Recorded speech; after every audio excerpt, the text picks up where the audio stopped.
Hello, math learners. So for today, we're going to proceed in equilibrium of space forces. So I know this is still includes in our Gen Physics 1, which is I forgot to vlog the last 3. So we have to continue to finish this before we proceed in second lesson in Gen Physics 2. And especially, someone requested me to discuss this lesson. Okay? Kakilala ko siya. Okay. Prerequisite of this lesson is we have here resultant vector and orthographic projection. Okay, so sa drafting to, nung mga nag-aaral ng drafting dyan, mga draftsman, okay, shoutout sa inyo. Okay, for more information about this lesson, watch this video till the end. So, let us start. Okay. Ito yung magiging laman natin for equilibrium of space forces. So, meron tayong summation of force as at x, y, z. Okay. Dito sa ano na to, yung x nyo is either papunta dito or papunta doon. Which is yung papunta dito is positive, otherwise negative. Sa y naman, so ang papunta dito is positive, otherwise negative. Sa z naman, ganun din. So, ito is positive, otherwise negative. Okay. Naka-base lang siya sa kanyang axis. Positive x-axis, positive y-axis. Do kapag in-expand nyo, ito yung magiging negative y-axis nyo. Negative x-axis nyo.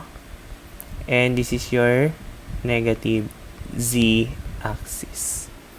Okay? Ganun yan po magiging arrangement. Okay. Meron tayo itong moment. Moment is same as torque. Okay? This is torque. Diba? Sabi sa definition natin sa torque is also called moment. Okay. Pwede po yun. Ito yun. Sorry. Ito yun. Most likely ito kasi nami-mistake sa iba. Kasi gamit na gamit talaga yung ibang mga Greek letters and letters. Itong F na to sa kahit sa pang lesson. Na makikita nyo rin yung symbol na to sa mga susunod nating lesson sa Gen Physics 2 naman.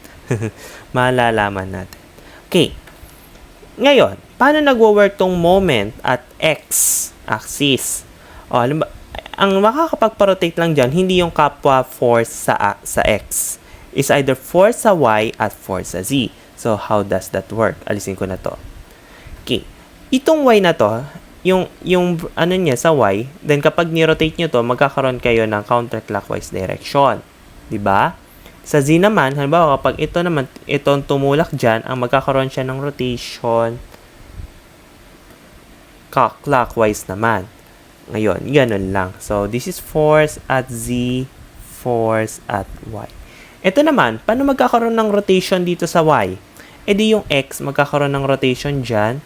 Yung fx, halimbawa force x, then magkakaroon rotation yan ng clockwise. Kapag yung z naman, ito naman yung fz, otherwise, which is counterclockwise. Nakadepende lang yan ha. Kung halimbawa ko sabihin negative force, edi mag-iiba lang yung ano yan. Next.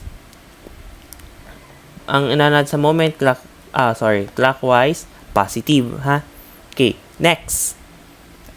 Ito naman, ang mapag-cause of rotation dyan is yung y, yung fy, which pag nag-rotate yan, mayroon kang clockwise dyan. At sa x naman, fx, magkakaroon ka ng cause of rotation clockwise pa din. Okay. Ganun lang po. Another trivia, i-recap natin din yung ating lesson. Ito, yung 3D coordinate system na hindi ko pa na-discuss yata sa Math 8. Okay. XYZ tayo, and yung magnitude natin, ito po. Okay. Kung sabihin natin, meron dito natin pagpalagay. Sabihin natin, this is your F, XY, tapos yung Z nyo, ayan. Ganyan po. Okay? Ngayon, for cosine direction, ito yon, di ba? XR, ito yung magiging magnitude nyo. Okay? Yung X nyo, saka ito yung X, saka yung R, which is your theta for X. Ito naman, your theta for Y. Ito naman, for Z, ito naman. Ganun lang ang ating rule. Okay. For more trivia, Solve problem number 10. This is from CE Board, November 2013. So, tatlo lang hinahanap natin dito. And labas natin yung figure. Basahin natin. A force P acting at an angle alpha 45 degrees from the x-axis along xy plane. Okay. Itong P daw, ito along siya sa x and y axis. So, tanda, be mindful sa ating axis. Nandito yung axis nyo sa ito. Okay. Prevents the pole, weighing 375 Newton, which is dito natin lagay because we're referring to the weight. Laging middle yan. From falling. The pole leans against a frictionless wall at A. Given x is equal to this one, yung measured nyo from x, y ito, z ito. Ito yung z, ito yung x tam. What is the force P in Newton? Reaction at the wall at A and B. Okay, gawin natin. Mag-conclude tayo ng reaction. So, meron tayong reaction at A. Yung in-exert, since ano lang naman to, itong nakikita nyo yung dulo ng pole. Yung dulo ng pole, this stands as your roller support. Kapag roller support, iisa lang po ang reaction. Ito yung wall nyo. Pagpalagay natin, ito yung wall nyo. Ang in-exert ng wall dyan, ito lang force na yan, perpendicular to the wall. And this one is perpendicular to the floor. Okay? Yung sa P naman, nilabas lang natin yung inside force due x and y. Okay? P cosine, since this is adjacent and this is opposite. Kaya P sine siya. Okay? Next. Ito, sabi ko sa inyo, isa lang yung in-exert niya, which is yung BY. Ang measure nito, we have here 1/2 ng 3.5. Ito lang yun Pinorgy ko lang dito. And so as this one. Okay? Mag-torque tayo at point, at edge BD. Okay, ito lang yung momental plane natin para isipin, parang imaginary na pagka tinamaan nyo to, anong rotation niya. Okay? Ito yung starting edge nyo and this is your eye view. Okay? Gamitin natin to. Okay. Sabihin natin kung ano yung sukat naman ito, sukat nito, balikan lang natin yung baka ma-confuse tayo. So, gawin natin siyang cube. Okay. Di ba kung ano sukat nito, sukat nito, sukat nito, sukat nito, sukat nito, sukat nito. Ito rin, sukat niyan. Parallel. Okay. Ngayon, gawin natin. Yung 4 yung distance, yung lever arm nyo. Kapag tinamaan to, magkokos siya ng clockwise direction. Plus, yung inyong 3.15 P sine naman, meron siyang rotation kapag tinamaan nyo to, clockwise pa din. Diba? Minus, yung 3.15, divide nyo lang sa 2, ito lang lalabas. Yung 375 kung mula dito hanggang dito, magkokos yan ng counterclockwise. Kaya siya negative. Next, mag-torque tayo at BC. Kung tutusin, makukuha nyo na yung P dyan. Pero using Caltech, we have to check din. Okay? Yung inyong BC, ito yung inyong plane, momental plane. Then, this is your eye view. At ito yung magiging basis nyo. Okay? Ngayon, yung 3.15 saka sine, burahin ko to. Itong P sine, 35, mula dito hanggang dito, mayroong 3.15. At kapag inano yun siya, magkakaroon yan ng counterclockwise direction, which is magiging negative. Next, mula dito hanggang dito, mayroon tayong 4 meters. Kapag nirotate nyo yung RA, magkakaroon tayo din ng counterclockwise direction. Okay, so negative. Plus, kaya siya naging plus. Mula dito, ito, kapag nagano yan, magkakaroon ka ng clockwise direction dyan. Okay. And also, wag natin kalimutan si Fy. Okay? Ito ang gawin natin.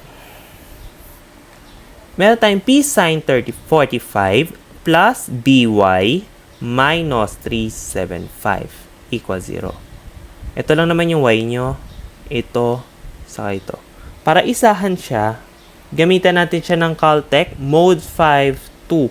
Ito yung hanapin nyo. And, ayan yung makikita nyong datos. Okay. For P, kung yung coefficient niya, cosine 45 plus 3.15 P sine 45 minus 1.575 times 375. Okay. Ito yun na. Wala tayong B na RA, wala tayong C na BY, so 0 lang yan. Next, meron tayong, this is supposed to be negative. And this is supposed to be negative. And this is supposed to be negative kasi dilipat mo doon. Ito kasi nilipat naman natin doon. Change sign. Okay. Next, we have sine 45. Once, ito lang yon. Ito, 1, saka ito nilipat lang sa kabila. Which is kapag pinindot natin si equal, meron tayong ditong 116.82 Newton, 82.6 Newton, and 292.4 Newton. So, these are the correct answers. Okay, kahit naman i-try nyo to kasi kahit i-multiply nyo naman yun sa negative 1, gano'n pa rin naman lalabas. Okay. Ngayon, this is your A, B, and C. Diba? How basic is this? Ganyan lang po ang ating pag-evaluate ng ating 3D. Okay. Ngayon, meron din ako i-share sa inyo na pwede nyo ring gawing technique kasi minsan parang nakakalito yung naka-edge base tayo. So, pwede rin tayong gumamit ng orthographic projection. Okay, kung makikita, kung ito ang eye view nyo, ito naman, ito. Ayan, nag-drawing po ako. Okay, kung ito na ang eye view natin, kasi minsan nakakalito eh. Ito yon. Yung BY nyo, ito yun, di ba? Meron tayong BY dyan. Hindi lang nakalagay. Okay. Hani, ito, yung P sign, ito lang yon. Puro siya clockwise, di ba? Ito lang yung bukod tanging counterclockwise dito. Ito naman yung counterclockwise, and this is your clockwise. Sorry. Yan, ganun.